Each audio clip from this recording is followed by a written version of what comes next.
especially like naming children, and rather than the parents, I guess it's similar to, I remember when I would go to church, and in like Nigerian churches, they would do a similar thing where it's not that different from like naming a child a biblical name, right? Like Matthew and John and stuff. But in Taiwan, a lot of families they'll have a child and they'll go to the fortune teller to get a name that has the most fortune, you know. So even from birth, like from as early as birth, the concept of good fortune is really, really heavily hammered in the culture over here.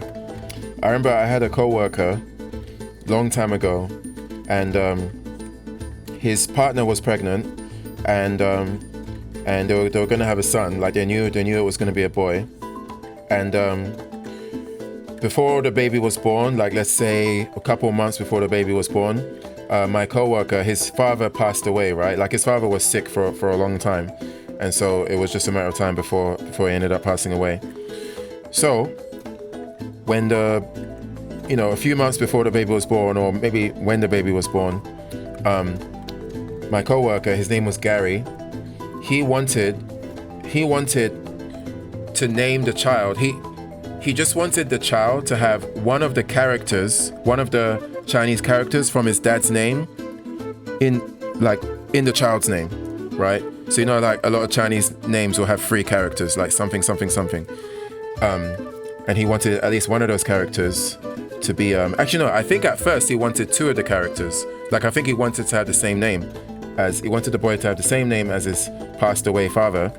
And then the wife or the partner was like, nope, it's bad because it's bad because, I don't know if she said it's bad because your dad is dead or because, bad fortune to name the child after somebody that's dead. But basically she's like, nah, I'm not having that. Nope, we're going to the fortune teller. We're doing it the regular way. We ain't having no bad, negative, Yu-Gi-Oh spirits coming at us in this family because our kid has your dead dad's name. And I remember he was telling us this in the office, and then everyone in the room was like, this is out of order. This is unbelievable. I was triggered on his behalf. I'm like, if I was you and this was my partner, like, I mean, we got a kid on the way, so I guess we're kind of locked in, but for me, that's so extreme. That's almost breakup level. Like, what do you mean no, right? So then we were like, okay, maybe, and we're trying to respect the culture, right? Because we've been in Taiwan for a long time. So we said to him, maybe the whole name is a bit much, right? Maybe you can have a compromise where you can take a single character from your father's name and then present that and be like, hey, okay, fair enough. Maybe both characters, maybe a bit too much. How about we take a single character from my dad's name and use it for the boy? She's like, no, still not doing that. No compromise. Fortune teller or bust. Fortune teller or nothing. And I'm like, that's when I couldn't believe it. I'm like, so even when he came back with a compromise, she's like, nah, bad luck. Like literally bad luck for you and bad luck for the name. And then yeah, so at the end of the day, he never got the dad's name. And yeah, to me that was just like, you think about compromising, you think about, two people get together, they produce a child. It just seemed very, like, that's an example of somebody's spiritual beliefs or just vibe about something that they're leading too much of that. That's way too extreme. Especially after the compromise, especially after him coming with the presented compromise. I couldn't believe that. He ended up being okay with it. Like I think he was frustrated at first, but then he didn't see it as a big deal. Maybe he ended up coming over to her side and thinking, oh, you know what, maybe it is bad luck. But yeah, that was some wild story.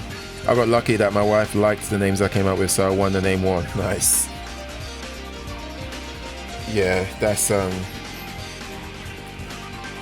even that, right? Even like, I always wondered if I ever did have a child over here, I would hope and pray that it wouldn't, like, if it was with a Taiwanese woman, I would hope and pray that she is the kind of person that like she's the anomaly, like she's one of the Taiwanese people that's not really into the spiritual stuff, and that she wouldn't care to go to the fortune teller to get a name, because I would just be so against that. Like, as a concept, I'm like, listen, we have the child, it's our child. We shouldn't part of the fun or excitement is like, you know, you bring the child into this world, you give them a name. Like, why are we relinquishing this important moment of our child's existence and giving this important moment to some miscellaneous, you know, what's that guy? What's the guy in Resident Evil 4? You know Resident Evil 4, when you go to the merchant, it's like, what you got there? Over here, stranger. Got something that might interest you.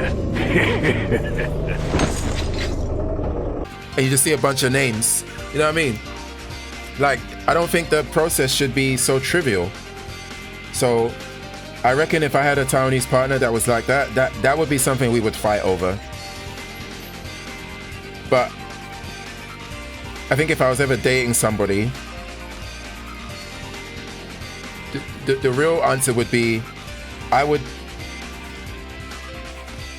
if she got pregnant and she had a child, and it's only then that I find out that she's the kind of person that would want to take the child to the fortune teller, then I've made a mistake. Because in us dating, I should have known that, I should have seen a clue or a hint, or we should have had some kind of conversation that would highlight that she's this kind of super fortune, spiritual kind of person, you know?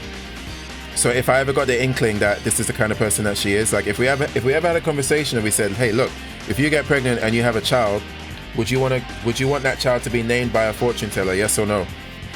If the answer is yes, we very likely may have a problem on our hands. You know, as crazy or as silly as that sounds.